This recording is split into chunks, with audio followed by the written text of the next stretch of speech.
Hi guys, today we are going to connect HubSpot with our backend application using Auth2. So let's get started.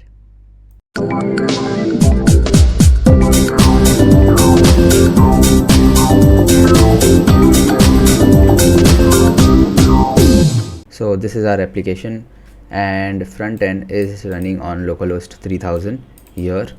And now let's spin up the Docker container first before we run our backend application. So let's spin up the Docker container. So let's see if our Redis instance is running. So yes, it is, and the port number is 6379. Okay, so now let's run our backend application, and our application is running on localhost 8000. Okay, let's see, and yeah, it is running. Okay, so now let's click on HubSpot. Let's click on connect to HubSpot, and this is the test account which I created. We choose this account and we are connected. Okay, so the first task was to connect the HubSpot with our application, which is done. The second task was to load the data, that is to pull the objects from HubSpot to our application. So let's click on load data and let's go to our application here, and you can see we have a list of the object here. Okay, so the task was to print the list to our console, so we are printing the list in our console. Okay, now let's walk through the code. Now, so let me walk through the code. When I click on HubSpot and when I click on this button connect to HubSpot, what happens here is we go to our front end code, and this is the button which tells us connect to HubSpot, and then this triggers a function, an on-click function here, which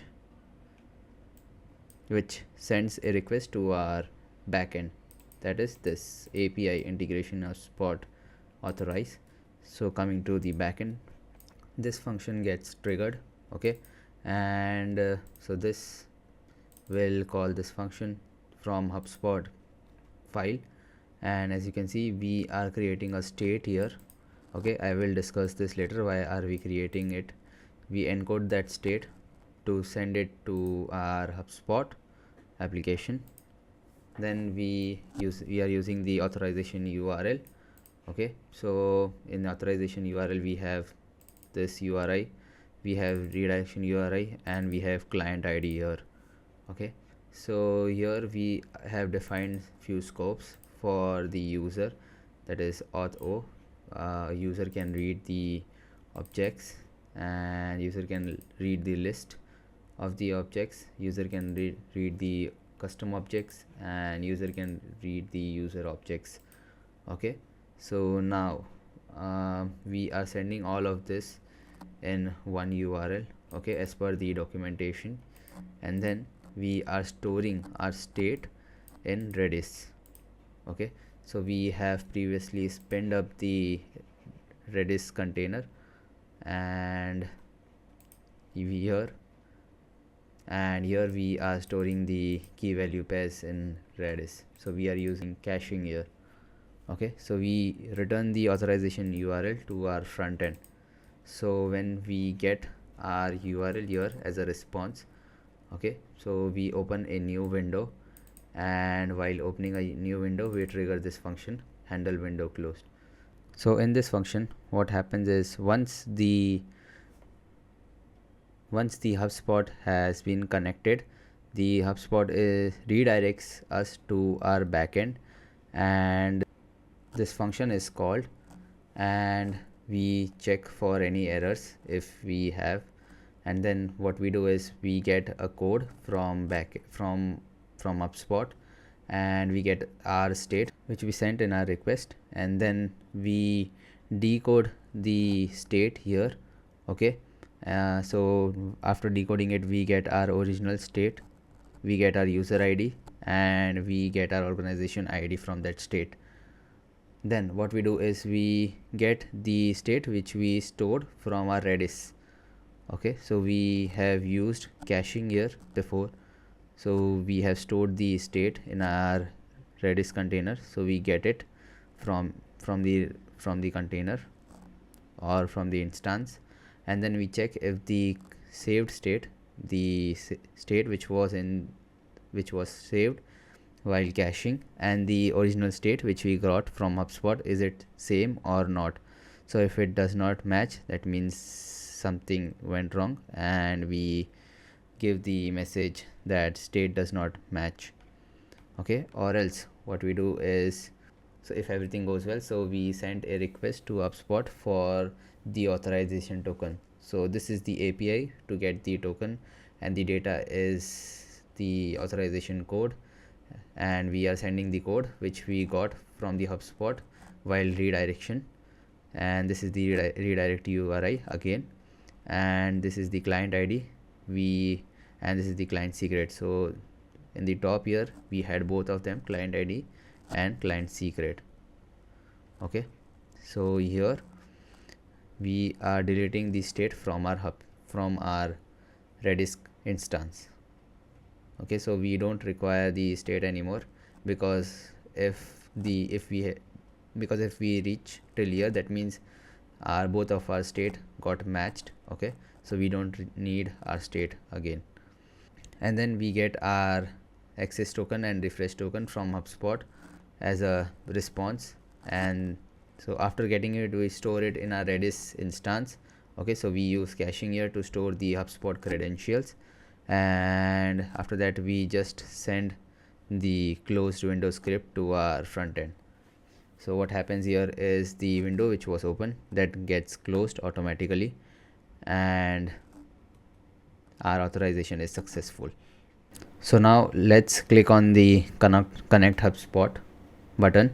Okay, so I have clicked on it, and we have this account here, the test account here. Let me choose this account.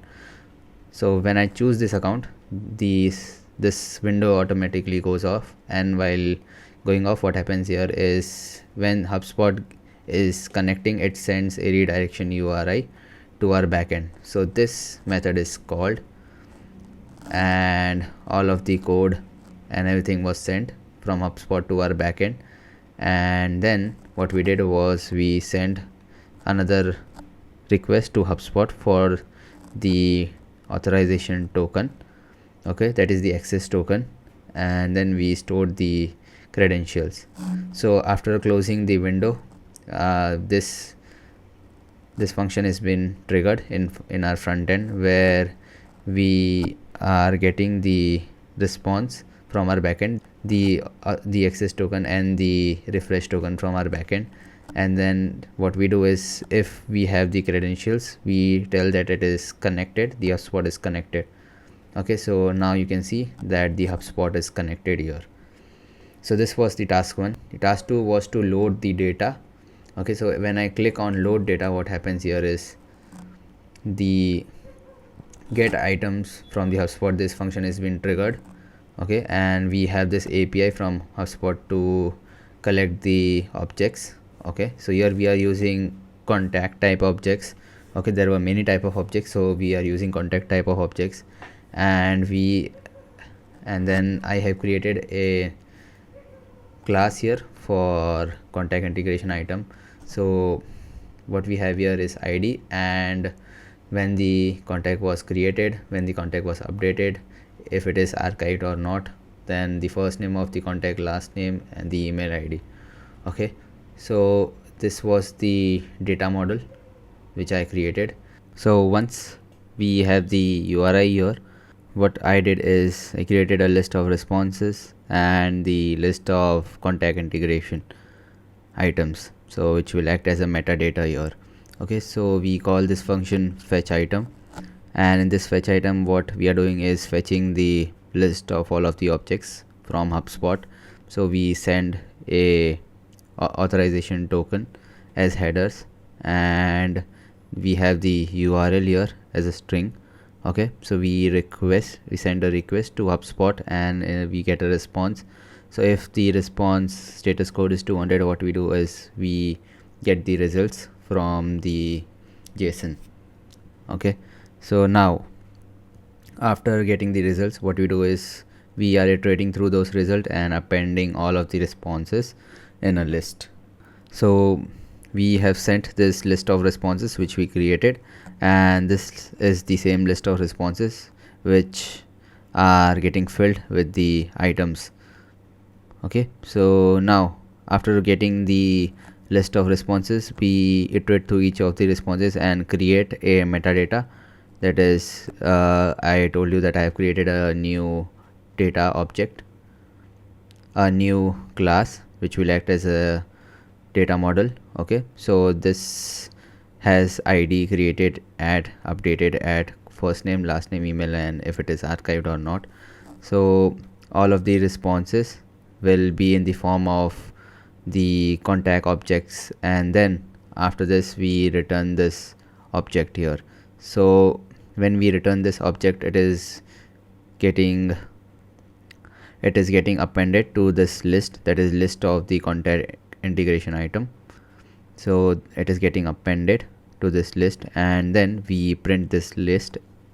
So as mentioned in the task 2 that we have to print the list in the console. Okay, so we are printing it in our console. So let's click on load data here. So after clicking on load data, we get the contact list here. Okay, and this is the items, this is the address where that object is. Okay, this is the first item, then this is the second item, and here it is the third item. Okay, so currently we have 3 contacts in our HubSpot account. Let's check that out as well. So these are the 3 contacts which we have. Okay, these 2 were by default and I created this new contact here. Alright, so these are the 3 contacts which has been pulled from our HubSpot to our backend, and a list of those contacts has been created. Okay, and I have written few comments on the functions for better readability and to know what the function does. Okay, so this was it. Thank you so much.